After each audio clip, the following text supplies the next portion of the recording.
आयोजक संस्था के सभी पदाधिकारीगण,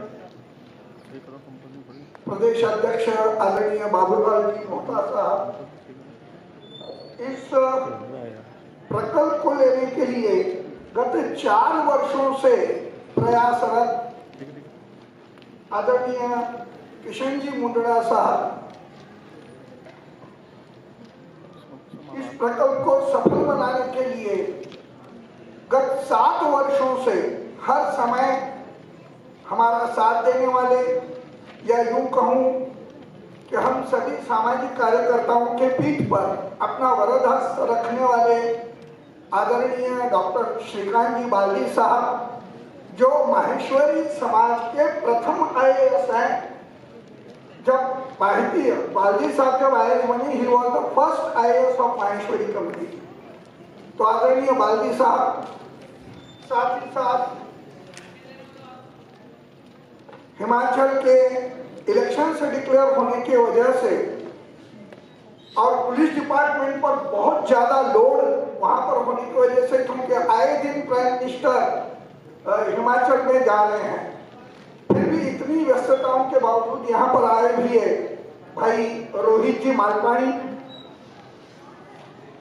आपके शहर की DYSP पद पर विराजमान राजस्थान पुलिस सर्विस की अधिकारी बहन शालिनी बजाज, राष्ट्रीय स्तर के मोटिवेशनल स्पीकर, जिनको हमने महाराष्ट्र में करीबन हर जिले में 2-2, 4-4 बार बुलाया है। तो ऐसे हमारे आदरणीय जयप्रकाश जी काबरा साहब एवं भाभी जी, श्रीमान रमेश जी हुड़कर, आनंद जी राठी, पवन जी सोमानी, सूत्र संचालन करने वाले आदरणीय गौरव जी, उनके साथी श्री राठी जी, युवा साथियों, माताओं, बहनों और समाज बंधुओं, आप सबको सादर सस्नेह जय उमा महेश। मित्रों, गत 7 वर्षों से समाज के युवाओं को सिविल सर्विसेज में लाने के लिए हम महाराष्ट्र प्रदेश माहेश्वरी सभा के माध्यम से राष्ट्रीय स्तर पर कार्य कर रहे हैं। आज यहाँ का यह प्रोग्राम होने के बाद अगला प्रोग्राम मेरा 9 तारीख को बेंगलोर में है और 13 तारीख को गुवाहाटी के अंदर हम ये प्रोग्राम ले रहे हैं, जहां पर अलग अलग IAS, IPS, IRS अधिकारीगण हमारे साथ जुड़ गए। इस प्रोग्राम के पीछे जो महत्वपूर्ण बातें हैं, हमारे ये यहाँ जो युवा बैठे वाले हैं, जो कुछ तो खुद होकर आए, कुछ को जबरदस्ती उनके माँ बाप ने भेजा, कुछ लोगों को जो है प्रोत्साहित करके यहाँ लाया गया कि भाई आ तो जाओ। लेकिन आप लोगों को बच्चों में ये बता दूं कि ये जो सेमिनार है या ये आज का जो प्रोग्राम है, ये आपके जीवन में बहुत बड़ा बदलाव ला सकता है। आज से करीबन 5 साल पहले मध्य प्रदेश में पिपरिया के अंदर हम सेमिनार ले रहे थे। वहां पर हमारे पुनीत जी डागा, जो आपके जोधपुर के हैं मथानी है, वे वहां पर पधारे थे और एक मोटिवेशनल स्पीकर हमारे यजुवेंद्र जी महाजन, उनको लेकर मैं पिपरिया गया था। ये पूरा ऐसे ही सेमिनार चला और सेमिनार के बाद एक व्यक्ति मेरे पास आए और उन्होंने मुझे और पुनीत जी को कहा कि सर, मेरी भांजी बहुत इंटेलिजेंट है, वो इंजीनियर हुई है, वो जॉब कर रही है, लेकिन मुझे ये विश्वास है कि यदि वो UPSC में आए तो वो IAS बने, लेकिन आप उसको समझेंगे। तब हमने उससे बातचीत की, उस बिटिया से उसको ये विश्वास दिलाया कि बेटा आप इंजीनियर हैं, आप अगर 2 साल का समय इस फील्ड में दो और 2 साल में यदि किसी कारण से आप सक्सेसफुल नहीं हुई तो आपका जॉब तो पक्का ही रहेगा, क्योंकि आप में वो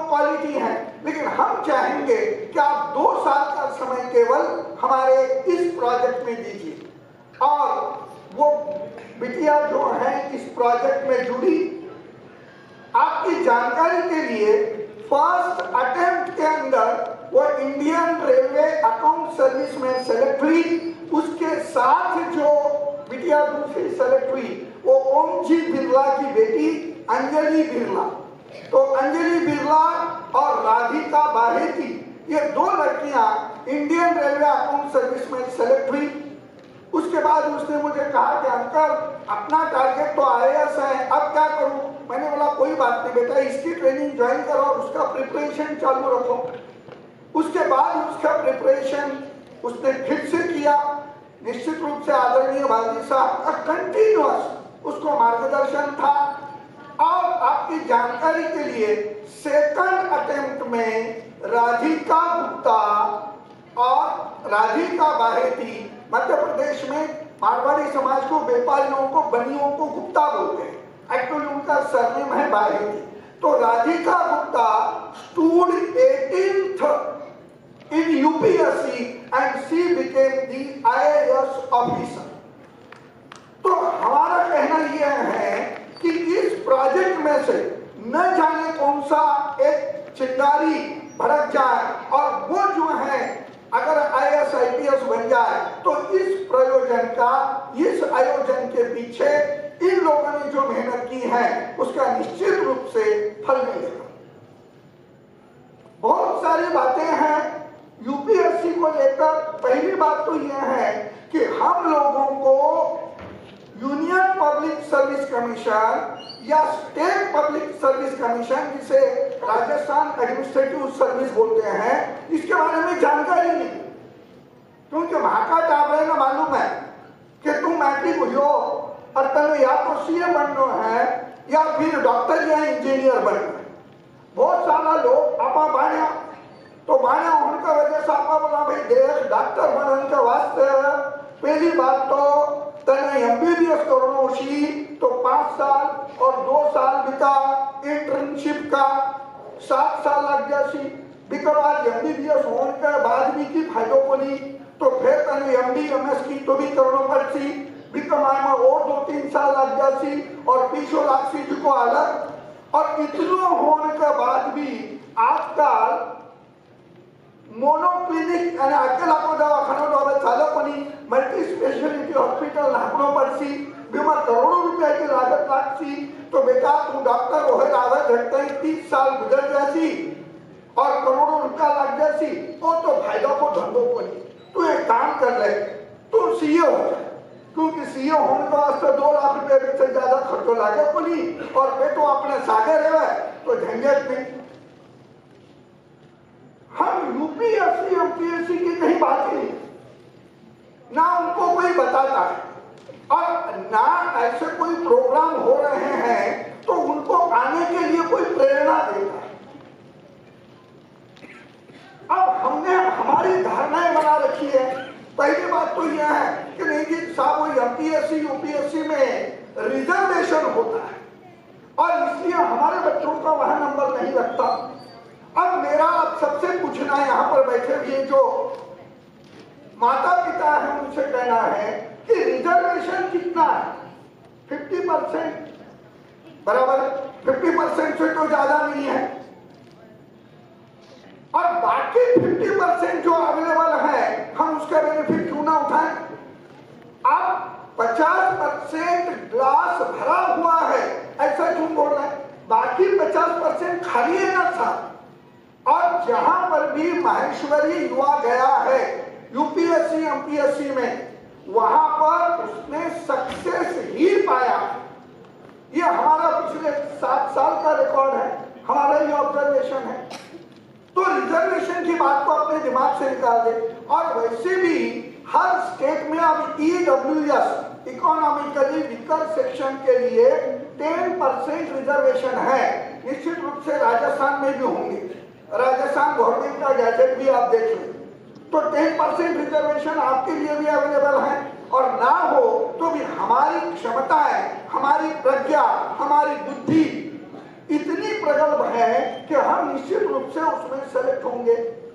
दूसरी एक हमारे मन में अवधारणा यह है कि इन अधिकारियों को, आईएएस आईपीएस अधिकारियों को अंगूठा छाप पॉलिटिकल लोगों के इशारे पर नाचना पड़ता है। मेरे ख्याल से इस सवाल का जवाब आदरणीय बाल्दी साहब अपनी स्पीच में देंगे तो ज्यादा ठीक होगा, क्योंकि उनको उस चीज का बहुत अच्छा अनुभव है और आधिकारिक रूप से वो इसका खंडन करेंगे कि इस तरह की कोई बात नहीं। किस व्यक्ति को, किस अधिकारी को इन लीडर्स के, पॉलिटिकल लीडर्स के इशारे पर नाचना पड़ता है और कब नाचने की जरूरत नहीं है, इसका सारा ब्यौरा जो है आदरणीय बाल्दी साहब जो है अपने स्पीच में देंगे। मित्रों, समाज की ओर से आपको सहयोग करने का सारा इंतजाम किया गया है। आपकी जानकारी के लिए दिल्ली के अंदर JCKM हॉस्टल, चैतन लाल करवा माहेश्वरी हॉस्टल, ये अखिल भारतवर्षीय माहेश्वरी महासभा ने बनाया हुआ हॉस्टल है, जो केवल सिविल सर्विसेज के लिए दिल्ली आने वाले माहेश्वरी युवाओं के लिए रिजर्व है। वहां पर गर्ल्स हॉस्टल भी है, बॉयज हॉस्टल। उसके बाद यदि आप पुणे आना चाहो तो पुणे में माहेश्वरी विद्या प्रचारक मंडल MVPM, इस ऑर्गेनाइजेशन ने एक हॉस्टल बना के रखा। उनके 7 हॉस्टल है, उसमें से एक हॉस्टल इसी हेतु से रिजर्व किया गया है। दूसरी बात, आर्थिक सहयोग की। बद्रीलाल सोनी शिक्षा सहयोग केंद्र भीलवाड़ा, इन्होंने सिविल सर्विसेज में आने वाले युवाओं के लिए 50 लाख रुपए की राशि आरक्षित की है। आदरणीय रामपाल जी सोनी साहब ने स्वयं ये डिक्लेयर किया। और जो बच्चे जिनको आर्थिक सहयोग की जरूरत है, उसको इस संस्था की ओर से 50,000 से लेकर 1 लाख रुपए तक का आर्थिक सहयोग प्रति वर्ष मिलता है। और एक संस्था है हमारी माहेश्वरी विद्या प्रचारक मंडल, जो प्रीलिम के लिए 7,500 रुपये महीना, मेन की तैयारी के लिए 10,000 रुपये महीना, और इंटरव्यू के लिए अगर आपको दिल्ली रहना पड़ रहा है तो 15,000 रुपये महीना आपको आर्थिक सहयोग देती है यदि जरूरत है तो। और एक ऑर्गेनाइजेशन है राय बहादुर पन्नालाल हीरालाल लाहौटी चैरिटेबल ट्रस्ट हैदराबाद, ये 200 करोड़ रुपए की प्राइवेट ट्रस्ट है।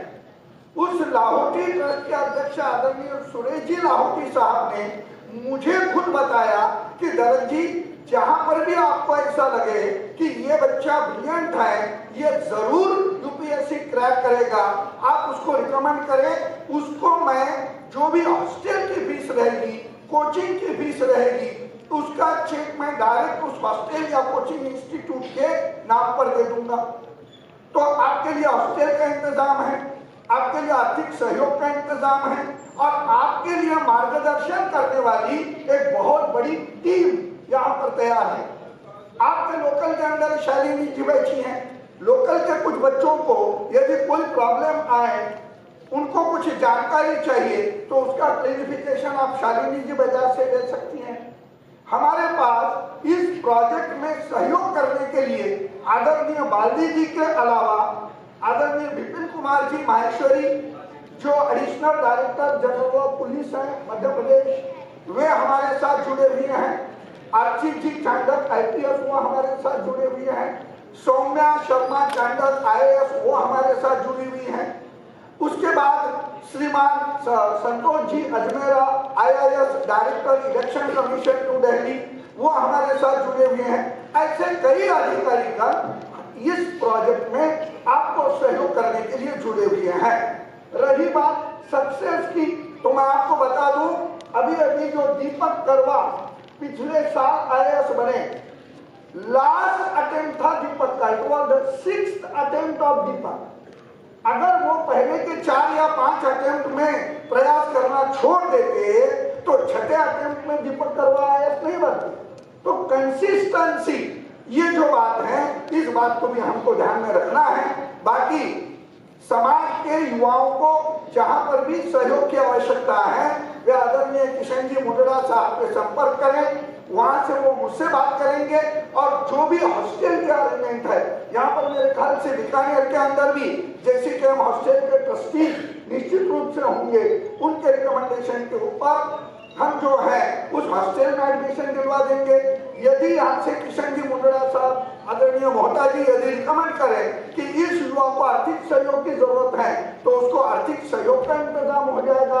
अधिकारीगण मार्गदर्शन करने के लिए तैयार हैं, बस जरूरत है आपके पहल की। और इसलिए मैं आप सबसे ये निवेदन करूंगा कि भाका तकदीरा में कोनी ये इस बात को मेहरबानी करके आप बिल्कुल छोड़। अभी अभी भाई जयप्रकाश जी काबरा ने बताया कि इस पर विश्वास मत रखिए, तो उसकी बात जो चली तो रामचरितमानस में जो चौपाई है उसको एक करके मैं अपना विदाई लेता हूं कि कागर मन कहूं एक आधारा दैव दैव आलसी पुकारा। कायर आदमी और आलसी आदमी ये दो ही आदमी दैव पर विश्वास करते हैं, बाकी सारे लोग अपने आप पर विश्वास करते हैं। तो अपने आप पर विश्वास रखिए और आइए सिविल सर्विसेज में आकर समाज की और राष्ट्र की सेवा में जुट जाइए। धन्यवाद।